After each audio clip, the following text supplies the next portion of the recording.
Hey, Chris Foschel from Mizuno here, Director of Product. I'm here with Britt Piro, one of our engineers. We are here looking at the new Mizuno Pro golf balls, the Mizuno Pro S and the Mizuno Pro X. Love to get kind of your take on what you look for as a good player when you're comparing golf balls and trying them out. Then we'll hit a couple and kind of compare these two. Well, the main thing I look for is just making sure with a driver it doesn't balloon in the air too much or fall out of the sky with too little spin. So just getting the optimal range of spin for me.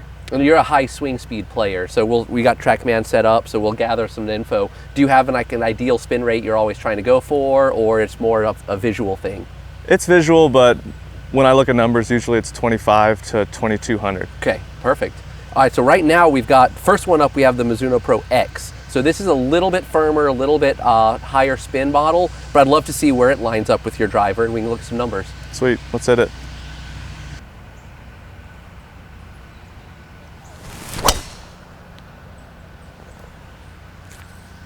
A nice flight there. That felt pretty good. Visually hit the spin rate I wanted. Right, so got about the height you'd look for? Mm-hmm. So that was almost 116 head speed, 173 ball speed, spin rate 2300. So it had a little bit of a turnover on it. That little draw is gonna bring that spin rate down a touch. Right at 100 peak height, carry 294. Sweet. Let's hit one more, kind of look at that, and then we can see if you want to tweak from there. Okay.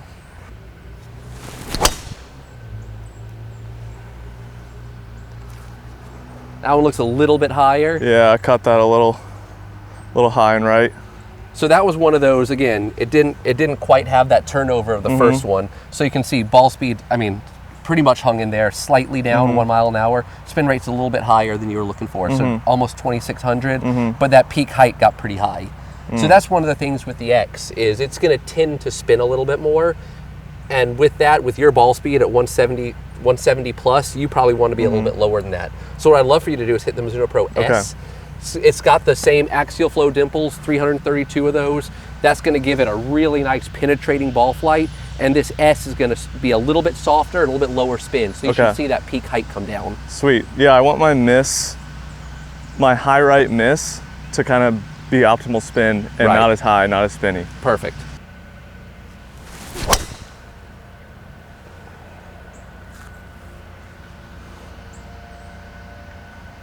Turned it over a little bit. Turned it over a little, which should naturally bring that spin rate down.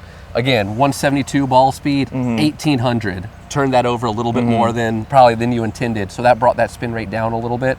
Peak height right at 100 again. So that's good. Your last one was at 130. So that brought it down almost 40 feet of height. So let's try one more where it doesn't turn over quite as much and kind of look to see if that's optimal.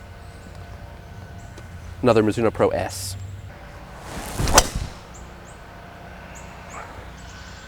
That's the shot I try to hit. I like that flight. I mean, laser straight. That's exactly what I'm looking for. So 170, almost 174 ball speed, 2300.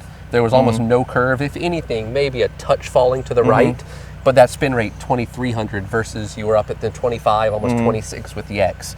Ball speed up.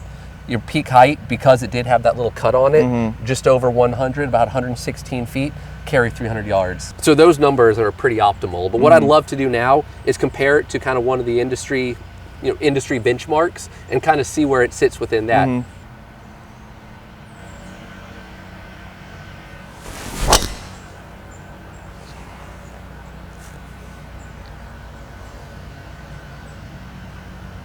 Felt a little firmer.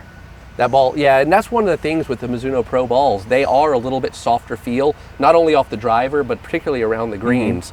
But to me, what I love to look at is, let's compare the numbers. Again, head speed, almost identical, 116.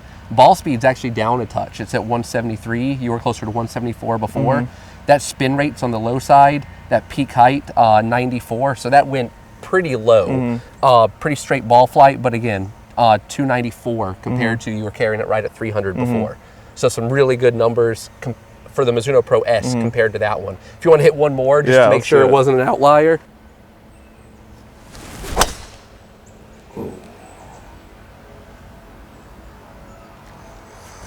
A little high and right. A little high. Miss. So that's one of the lower spin balls from our competitor as well. And even with that, you're 2,700. So a little bit higher spin rate, 172 ball speed. So it's actually down about 1.5 miles. Peak height, that's up right where our Mizuno Pro X was. So that's a 133 peak height, 290 carry. So it's down just a little bit. Let's hit one more just to make sure we can kind of get a good numbers on each one, just so we're making sure we're getting good comparisons.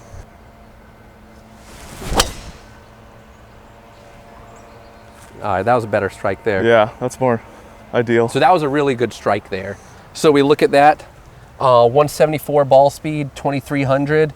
A little bit higher ball flight actually at 120, so just a few feet higher than the Mizuno Pro. Makes sense, that axial flow dimple makes a little bit more of a penetrating trajectory. 303 carry, so very comparable numbers, almost identical to what the Mizuno Pro S delivered for you. Yeah, pretty similar. Yeah. But it felt slightly firmer. And that's one of the biggest things, you know, we talk about something having a Mizuno Pro on it, what that means to us. Feel is so big. So you're right, that ball, and I'd say a lot of the balls in the industry feel a lot firmer than the Mizuno Pros. So the S and the X are both very soft feel, the S even softer than any of them. And you'll feel that off the driver, and it really works its way all the way down to the short game as well. So overall, numbers, very, very comparable, almost identical.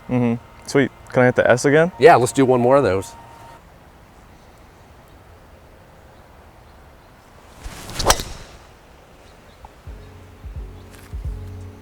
That felt pretty good.